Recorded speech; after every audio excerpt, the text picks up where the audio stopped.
ہمارے ذہن میں اہل تشیع کا جب بھی کوئی ذکر آتا ہے نا، یا ہمارے سامنے کوئی شیعہ ورڈ بولتا ہے، دو تین تصویریں بنتی ہیں، ایک ماتم اور ایک ذاکر. یہ ایک تصویر کا ایک پہلو ہے. تو آپ میرے خیال ہے ان دونوں چیزوں سے کوئی زیادہ جو ہے وہ سہمت نظر نہیں آتے آپ کو، یہ دونوں چیزیں شاید اپیل نہیں کرتی. تو آپ ان دونوں چیزوں کو کیسے دیکھتے ہیں؟ کیا آپ کے یہاں ماتم کوئی عبادت کا درجہ رکھتا ہے، یا یہ کوئی ریچول ہے، یا اس کا کیا فضائل ہیں؟ صحیح. بیسیکلی ماتم یا مجلس، ذاکر تو مجلس پڑھنے والا ایک اسپیکر کے طور پر ہوتا ہے. ماتم اور مجلس یہ عزاداری کا حصہ ہیں، دو عزاداری کے طریقے ہیں، روشیں ہیں. ٹھیک. بیسیکلی تشیع کے اندر جو چیز بنیادی حیثیت رکھتی ہے وہ عزاداری سید الشہداء علیہ السلام ہے. ان کے سوگ یا عزا برپا کرنا، جس کا باقاعدہ ائمہ تشیع نے عمل بھی کیا ہے، حکم بھی دیا ہے، اور اس کا طریقہ بھی بتایا ہے. اور اس کا ایک بڑا گہرا فلسفہ ہے اس کے پیچھے. جیسے میں نے کہا نا، میں امام خمینی کی فکر نے بہت متاثر کیا، تو امام خمینی اس چیز کو بھی بڑی اہمیت دیتے ہیں کہ یہ بہت اہم موضوع ہے عزاداری سید الشہداء والا.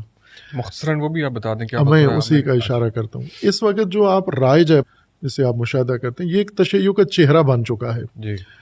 اور یہ جو چہرہ ہمارے پاس مجالس کا یا ذاکری کا یا ماتمداری کا ہے، یہ رسوماتی غلبہ ہے. اس کے اندر رسومات کا غلبہ ہے سارا. یعنی اصل جو بنیاد ہے وہ تو عزاداری تھی، سوگواری کرنا، عزاداری سید الشہداء علیہ السلام کی. یعنی جو مصائب سید الشہداء اور آپ کے خاندان اور آپ کے ساتھیوں کے اوپر ٹوٹے ہیں، یزیدیت کی طرف سے، بنو امیہ کی طرف سے، اس دور کی طرف سے، ان کو آپ کھولیں، بیان کریں، ذکر کریں، اور یہ بیان کریں کہ امام حسین علیہ السلام کا مقصد کیا تھا، اور کس چیز کے خلاف امام نے قیام کیا، اور امام پر اتنا ستم و ظلم کیوں ہوا. اچھا، آپ کے نزدیک عزاداری یہ ہے؟ یہ عزاداری کا اصل بنیادی مقصد تھا یہ. اور یہ بڑی اساسی چیز ہے. میں آپ کو مرحوم ڈاکٹر اسرار احمد صاحب کا، بڑی معروف شخصیت ہے پاکستان کی، اور ہمارے محترم جی. تو وہ مسلک بھی دیوبند ہے ان کا ایک کلپ میں نے یوٹیوب پہ سنا، آپ نے بھی سنا ہوگا. اس میں وہ عمر کے آخری حصے میں، انہوں نے وفات سے پہلے کا، کچھ عرصہ پہلے کا ہے. اس میں وہ کہتے ہیں کہ میں نے 2 سال اس موضوع پہ بڑا غور کیا ہے، اور 2 سال بعد میں اس حقیقت تک پہنچا ہوں جو ابھی میں آپ کو بیان کرنے والا ہوں. اور مجھے یہ بھی پتہ ہے کہ یہ آپ کو اچھا نہیں لگے گا، ناگوار گزرے گا یہ مطلب جو میں ابھی بیان کرنے والا ہوں. وہ انہوں نے یہ کہا کہ میں نے بہت غور کیا کہ صدیوں سے اہل سنت اسلامی نظام کے قیام کے لیے کوششیں کر رہے ہیں، لیکن کہیں بھی کامیابی نہیں ہوئی. نہ مصر میں ہوئی، نہ ترکیہ میں ہوئی، نہ عرب ممالک میں ہوئی، نہ جاوا کنٹریز میں ہوئی، نہ پاکستان میں. کہیں بھی کوششیں بھرپور ہوئی ہیں، تنظیمیں بنی ہیں، تحریکیں چلی ہیں، بہت کچھ ہوا ہے، لیکن کامیابی کہیں بھی نہیں ہوئی. اس کے بجائے انہوں نے کہا کہ شیعہ نے ایک ہی دفعہ کوشش کی اور مختصر عرصے میں کامیاب ہو کے اپنے اس فقہ کے مطابق انہوں نے ایران میں اپنا نظام قائم کر لیا. تو انہوں نے کہا کہ اب یہ سوال میرے ذہن میں تھا کہ اہل سنت کیوں کامیاب نہیں ہوئے اور یہ کیوں کامیاب ہو گئے ہیں. تو انہوں نے کہا میں نے 2 سال اس موضوع پہ غور کیا ہے، اور نتیجہ میں نے یہ نکالا ہے کہ شیعہ کے پاس جو ایک بہت بڑا محرک ہے اس کے پیچھے، وہ ہے امام حسین علیہ السلام. اور سنیوں نے اپنا تعلق امام حسین سے اس طرح نہیں رکھا جس طرح شیعہ نے رکھا ہے.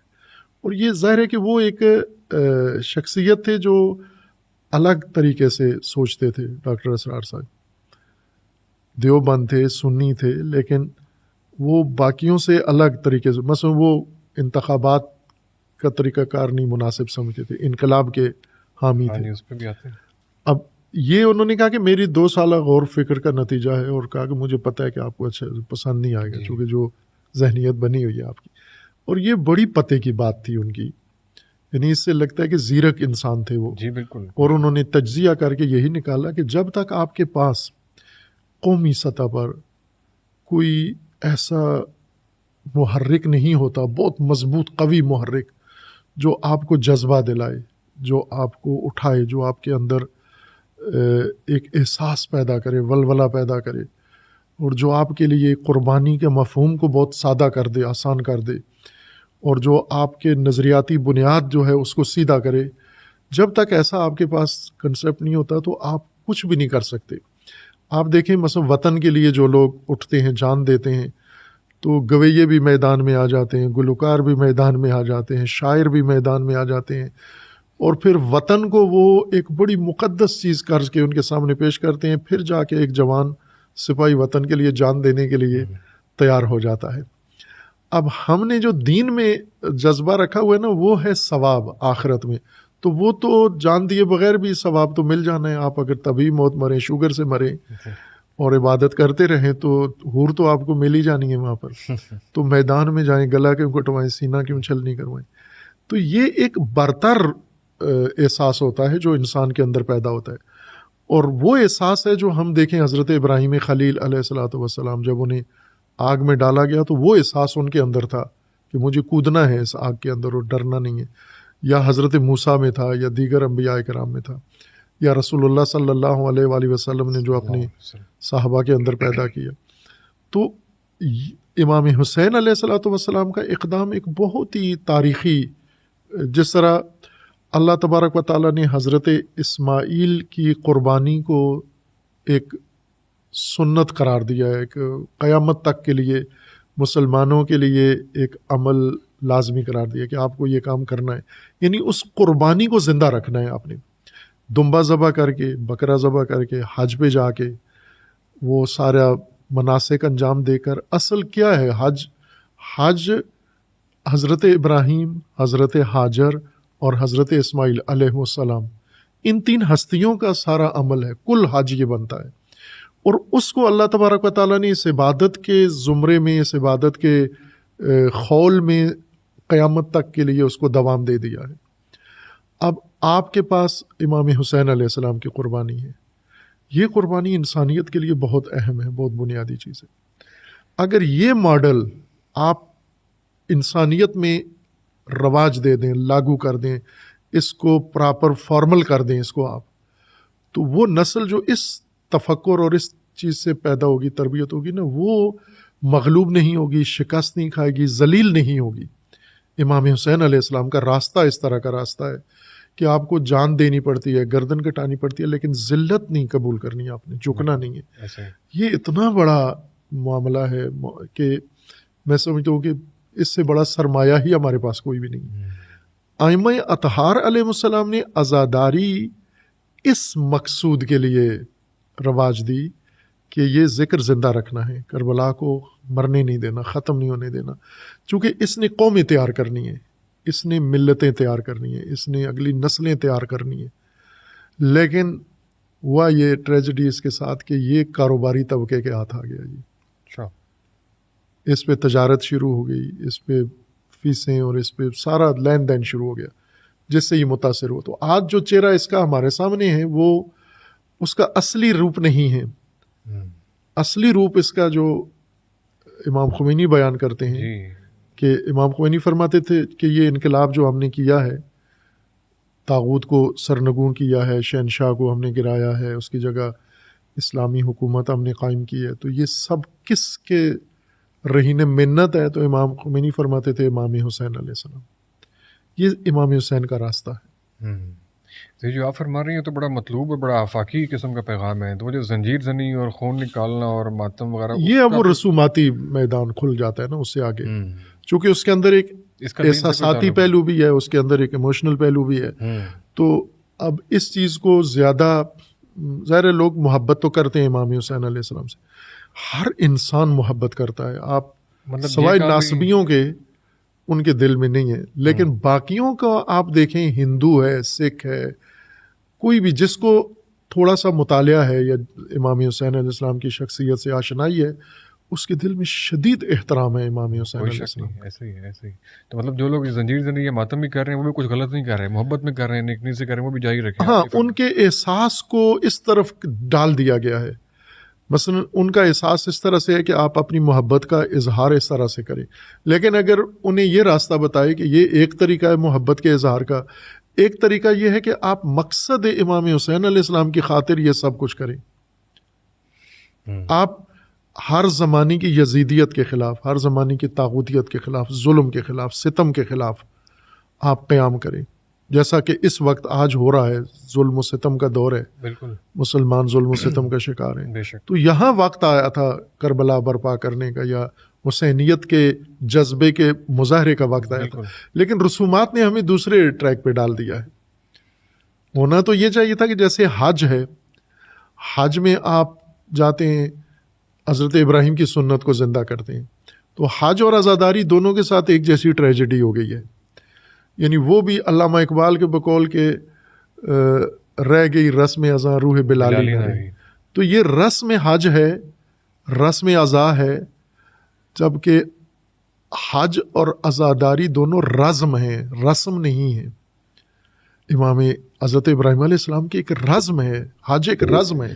نہیں، لیکن حج کا تو پھر بھی ایک وہ اس کا بیک گراؤنڈ ہے، اور اس کی تو جسٹیفیکیشن ہے، اور وہ اس کا جو ہے وہ مطلوب ہے، اور ہر حال میں وہ نیکی ہی نیکی ہے. جو یہ زنجیر زنی ہے، اس کے متعلق شاید ہمیں کوئی نہیں، ابھی جو حج میں اس وقت جو کام ہو رہا ہے نا، حج میں بھی ایسی چیزیں آ گئی ہیں، وہ اقلیت میں ہو سکتی ہیں. ہاں وہ چیزیں اس میں بھی در اندازی ہو گئی ہے.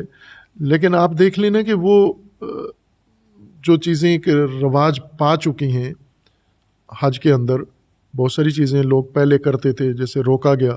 مثلا اسلام سے پہلے بھی تو حج ہوتا تھا نا، وہ کیا کرتے تھے، ننگے ہو گئے، بالکل ننگے ہو گئے. وہ پنجابی والے کہتے ہیں نا، ہاں جی، وہ اسلام سے پہلے، الف ننگے ہو کے، بالکل اسلام سے پہلے، اسلام سے پہلے. لیکن وہ بھی ایک طریقہ تھا. یا پھر اپنے چہرے پہ قربانیاں کرتے تھے، گوشت چہرے پہ مل لیتے تھے، وہ خون اس کا، اور گوشت کعبے کے ساتھ لٹکا دیتے تھے، بالکل ننگے ہو کے. وہ جہالت، وہ تالیاں بجاتے تھے، سیٹیاں بجاتے تھے. تو اب وہ بھی ایک حج تھا. پھر ایک اسلام نے ایک حج متعارف کروایا. تو یوں ہی سمجھیں کہ آپ وہ بھی حضرت ابراہیم کی سنت اپنے اس میں ادا کر رہے ہوتے. اسلام نے حج متعارف کروایا، لیکن اسلام نے کوئی عزاداری یا اسلام عزاداری چلے آپ کہہ لیں فلسفے کے حد تک، لیکن اسلام نے کوئی زنجیر زنی یا ماتم تو متعارف نہیں کروایا. یہ میں نے کہا نا، یہ وہ رسوماتی رسم میں یہ فرق ہے. رسم اور حکم میں، حکم وہ ہے جو دین کی طرف سے آیا ہے، اللہ کی طرف سے آیا ہے، رسول اللہ کی طرف سے آیا ہے. ہاں جی، اس لیے اس کا تقابل، یا رسول اللہ کے جو منسوب اہل البیت ہیں ان کی طرف سے جو آیا، یہ حکم ہے. لیکن جو لوگوں نے اپنے احساسات، جذبات کی تسکین کے لیے بنا دیے، یہ رسم ہوتی ہے. رسم وہی ہے جو لوگوں نے خود قائم کر لی ہے. حکم وہ ہے جو اللہ کی طرف سے، اللہ کے نبی کی طرف سے اور اہل البیت کی طرف سے آیا، وہ حکم کہلائے گا. اب یہ چیزیں جو ہم دیکھ رہے ہیں، یہ ساری لوگوں نے محبت میں، عقیدت میں رواج دے دیا ان کو. لیکن وہ جو پہلا موضوع تھا کہ اصل مقصد اس عزا کا ظلم کے خلاف تیار کرنا، نسل تیار کرنا، قوم تیار کرنا، اور ان کو ظلم کے خلاف میدان میں کھڑا کرنا عزاداری ہے اصل. صحیح. مثلاً ہم حج میں جاتے ہیں، شیطان کو کنکریاں مارتے ہیں، تو وہ تو ایک دیوار ہے، اس کو پہلے ستون تھا، کالم تھا، ابھی دیوار ہو گئی ہے. تو یہی تو سارا کام نہیں ہے، وہ تو ایک علامتی کام ہے. اصل تو یہ ہے کہ ایک شیطان آپ کے ملک میں ہے، آپ کے گھر میں ہے، آپ کے خاندان میں ہے، آپ نے اس کو سنسار کرنا ہے، اس سے مقابلہ کرنا ہے، اس کو رجم کرنا ہے آپ نے. لیکن یہ فلسفہ حج کا فراموش ہو گیا ہے، رسم جاری رکھ دی ہے. عزاداری بھی اسی طرح ایک فلسفہ ہے عزاداری کا، جو بہت گہرا اور بڑا عمیق ہے. اور ایک جو ہے وہ لوگوں نے عقیدت کی بنیاد پر جو اس کا ایک رنگ بنا دیا. پھر عقیدت مندوں کی عقیدت کے اندر تجارتی لوگ کود پڑے ہیں جنہوں نے اس کو کاروبار بھی بنا لیا. تو وہاں سے اس کا رخ موڑ دیا گیا ہے، ٹریک بدل دیا گیا اس کا.